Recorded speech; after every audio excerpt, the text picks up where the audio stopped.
The phone app craze, which is taking the world by storm, feels like everybody's had a go over the last week or so, doesn't it? Faceapp uses artificial intelligence to morph your face, ageing you by decades. Hollywood stars, celebrities, even us here at Weekend Sunrise, degraders have had a go.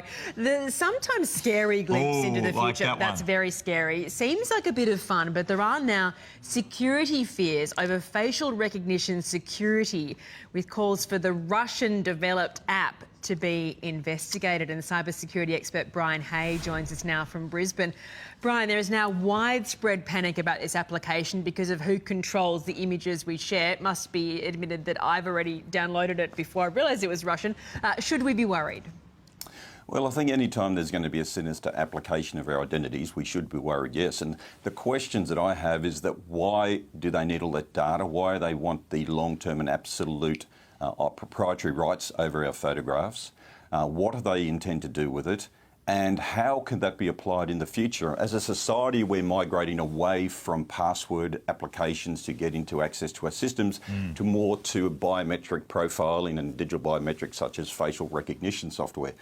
And whilst today they would tell you that the technology isn't advanced to migrate a one-dimensional photograph into three-dimensional facial recognition technologies, we would be naive to think the application of artificial intelligence going forward is not going to achieve exactly that outcome. Exactly, especially when they can access all your photos by having the app on your phone. Now, the creators of the app are Russian. Just because they're Russian doesn't mean it necessarily is sinister, but we can't help but kind of think that. What's their response been to the security concerns? Yeah, look, they've come out and said, oh, it's in the cloud, it's not been hosted in Russia, but the cloud is ubiquitous, and that's a really nonsensical sort of response.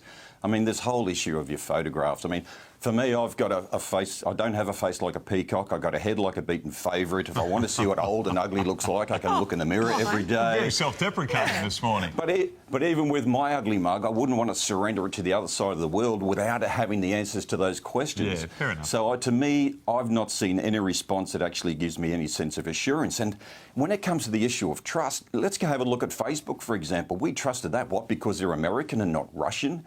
Steve Wozniak from Apple fame, has walked away from Facebook because he doesn't trust it anymore. They've breached our trust time and time again, and it really comes back, when are we going to ask those questions and take that individual responsibility upon ourselves to decide whether we trust this or not? So, Brian, what do we do? Because often when you download these apps, here are some examples of the Sunrise team using the Faceapp. When we hand over our data, it says, can you... that was Sal screaming at that photo. We won't put that up again. It's all right, Sal. When we download the app, it says, will you allow access to your photos? And that's quite common with lots of different apps. So where do we go to beforehand to find out how reliable the app is? I mean, this was a global craze. Everyone was downloading it. Everyone was using it.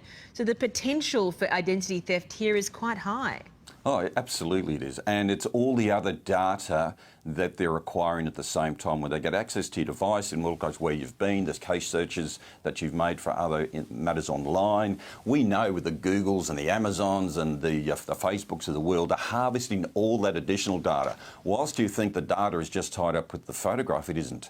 It's actually combining all this information together where it has huge applications. And from an identity theft perspective, we're surrendering too willy-nilly, as I said, and we've got the right to say no. And I think that just trusting some words written on an app, on your device or on your web page, we shouldn't accept that anymore. They should actually come out and tell us how they intend to utilise our intelligence or our information and our identities and that of our children going forward, how long they keep it for. Is it encrypted? Where is it stored? They're getting away with not actually answering these questions, and we've got badly and sadly into this habit of just clicking yes. Brian, you are a fine-looking man to us, and you're certainly a man of a lot of wisdom. Thank you for your time this morning. Good chat. Thank you. I've deleted the app, but I think that ship has sailed. My information's already clearly in Russia. That's enough. Oh my God. Now, I think what needs to be said here with this, and I've looked into it during the week, I think the worse the photo is to start with, the worse you age. Does that make sense? Yeah, this is off the issue. Yeah, of so I got a quick security. Sal's must have been bad. Yeah. Well, yeah. And then, Oh my God! Oh, really? These two Take put their that one. publicity That is- airbrush shot. That's upsetting our viewers. In the interest of being fair, in the break, we will take a shot like that was done on one of these cameras here in the studio, and then we'll have a fair comparison of all of our ugly mugs. We just lost 50,000 viewers right there. 30 years' time. If we had them. All right. look, Eddie doesn't look any different. Yeah, that's because we cheated. The future is Sal's good. right. The future is good, Edwina. We're cheating. What's going to be bad though is you'll do it and you'll still look good. Well, we shall see.